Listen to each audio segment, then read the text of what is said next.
Alors, je sais de sources sûres que Novak Djokovic écoute notre podcast, hein. D'ailleurs, on te salue au passage.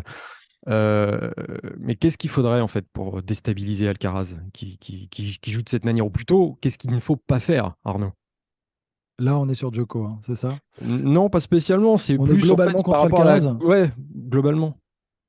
Djoko, on y reviendra un peu plus tard en Euh, détail dans les jours qui arrivent. Mais là, juste par rapport à la prestation qu'il a faite hier.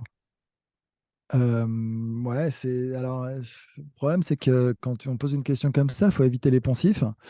Non, mais en dehors de dire, faut qu'il passe 80% de première, qu'il joue de manière millimétrée, donc avec une précision hors norme, enfin, et ce que Djoko est capable de faire, évidemment. Hmm. Non, mais est-ce qu'il faut être plus agressif? Est-ce qu'il faut C'est ça. varier davantage? Est-ce qu'il faut. Alors, varier, évidemment, être agressif aussi, mais peut-être le bousculer, essayer d'ouvrir des angles en même temps au bout de course. Enfin, il va tellement vite. En fait, ce qui est compliqué, en fait, là, c'est que quand je parle en même temps, je vois le Alcaraz partout, en fait. Je sais pas comment, je sais pas si vous imaginez le truc. C'est-à-dire que Hmm.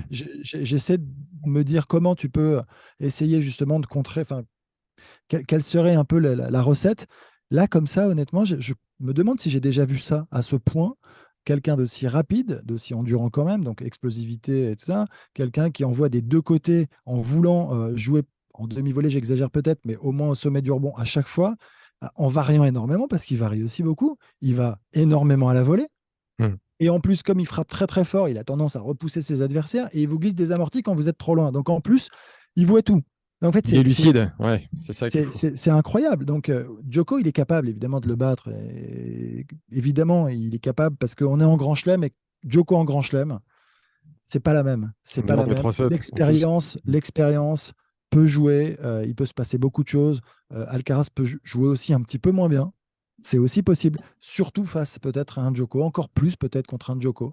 Donc, j'espère que ça sera équilibré, j'espère que ça va donner un super match et évidemment que Djoko peut gagner. Enfin, Après, comme ça, au regard de ce qu'ont montré les deux sur les matchs qu'on a pu suivre, Alcaraz paraît presque intouchable, je trouve, sur ce tournoi. S'il continue dans cette lancée, enfin dans cette voie, sur Nous cette lancée. étions pas très loin l'un de l'autre, Christophe, mardi soir pour voir la prestation de Carlos Alcaraz face à Tsitsipas. Et je ne sais pas si ça t'a fait cette impression, mais la balle allait à une vitesse Mm. impressionnante.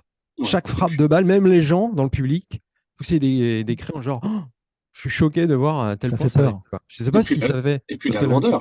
la lourdeur, quand la balle sortait de la raquette, ça faisait un bruit hallucinant dans ce Philippe Chatrier.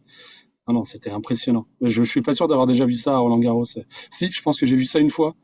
Stan Wawrinka, l'année où il gagne Roland Garros face à Roger Federer en quart, où pour le coup il lui envoie des ogives tout le match et Roger recule, recule, recule. Ça m'a fait à peu près la même impression. Et je pense même qu'Alcaraz était encore plus impressionnant. Tu vois, on a déjà vu des coups droits de dingue. Enfin, je sais pas, un Gonzalez, par exemple, qui envoie des coups droits. Mais là, en fait, c'est des deux côtés en jouant plus tôt. Et c'est avec quand même peu de déchets, finalement, quand on regarde. Mais il y a quelques fautes, évidemment, vu tout ce qu'il tente, parce qu'il décide quand même de rentrer dans l'art de son adversaire tout le temps.